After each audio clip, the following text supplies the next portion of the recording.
जयपुर राजधानी की door to door कचरा संग्रहण व्यवस्था पहले ही सवालों के घेरे में है। बावजूद इसके राजधानी के दोनों नगर निगम हर साल संसाधनों के नाम पर 6 करोड़ से भी ज्यादा रकम खर्च कर रहा है। चौंकाने वाली बात यह है कि ये मोटी रकम शहरी सरकार हर साल किराए के संसाधनों पर खर्च कर रही है, फिर भी शहर में सफाई व्यवस्था कचरा कचरा हो रही है। पेश है हमारी एक खास रिपोर्ट। राजस्थान की अशोक गहलोत सरकार ने जयपुर शहर को विकास की दृष्टि से 2 नगर निगमों में विभाजित किया था, लेकिन शहरी सरकार के कारिंदों की लापरवाही के कारण अब संसाधन बढ़ाने को लेकर कोई निर्णय नहीं हुआ। इसका सबसे अधिक असर शहर की सफाई व्यवस्था पर दिख रहा है। संसाधन नहीं होने से बड़े नालों की सफाई तक नहीं हो पाती है। वहीं गिने चुने मुख्य मार्गों की सफाई तो किराए के रोड स्वीपर से हो रही है, लेकिन नगर निगम के पास एक भी रोड स्वीपर नहीं है। दोनों नगर निगमों में सिर्फ 5 जेसीबी, 22 डंपर और केवल 7 ट्रैक्टर ट्रॉली है।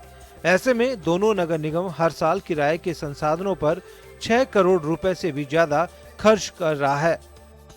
इन 2 निगमों के बनने के बावजूद निगम हर वर्ष मोटी राशि संसाधनों को रखने के लिए देता है, लगभग 6 से 7 करोड़ रुपए।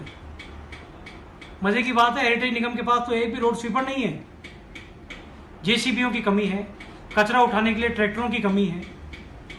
सरकारें कर क्या रही है, निगम कर क्या रहा है?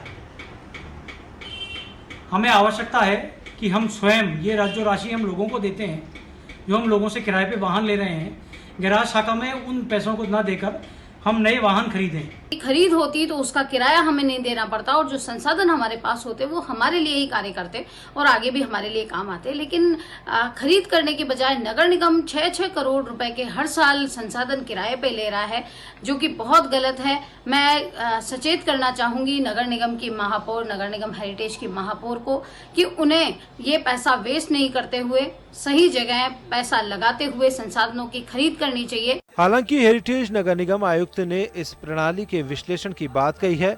इसके बाद तय होगा कि वाहन किराए पर लेने हैं या फिर नगर निगम अपने खुद के वाहन खरीद करेगा।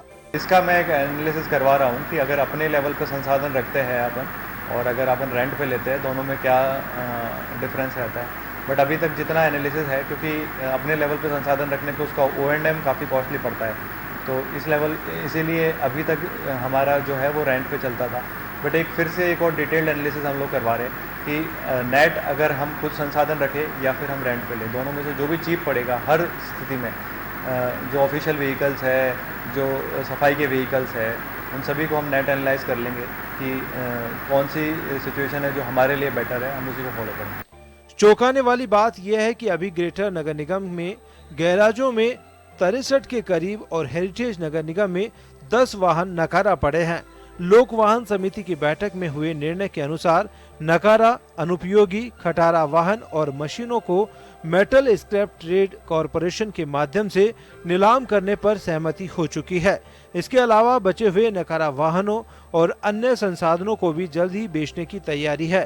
राज्य सरकार ने भले ही जयपुर को 2 नगर निगम ग्रेटर और हेरिटेज में विभाजित कर दिया विकास की दृष्टि से, लेकिन आज भी यहाँ पर कचरा उठाने के लिए नगर निगम के पास अधिकतर खुद के वाहन नहीं है। बड़ी बात यह है कि यहाँ पर आप देख सकते हैं जो जेसीबी खड़ी है या फिर ट्रैक्टर ट्रॉली, जो गैराज यहाँ लालकोटी का है, वहाँ पर अधिकतर जो संसाधन है, व्हीकल्स हैं, वो सारे किराए के हैं। बड़ी बात यह है कि लगातार दावे किए जाते हैं, लेकिन दावों की पोल इसलिए भी खुलती है कि केवल हर साल दोनों नगर निगम 6 करोड़ रुपए से भी ज्यादा इस तरह के जो व्हीकल्स हैं उनको किराए पर दे देते हैं। यानी किराए के व्हीकल कचरा उठाने के लिए हायर किए जाते हैं, जिनको करीब 6 करोड़ से भी ज्यादा की राशि केवल किराए के तौर पर बांट दी जाती है। ऐसे में सवाल यह उठता है कि क्या दोनों नगर निगम मिलकर सरकार के सहयोग से खुद के व्हीकल नहीं खरीद सकते?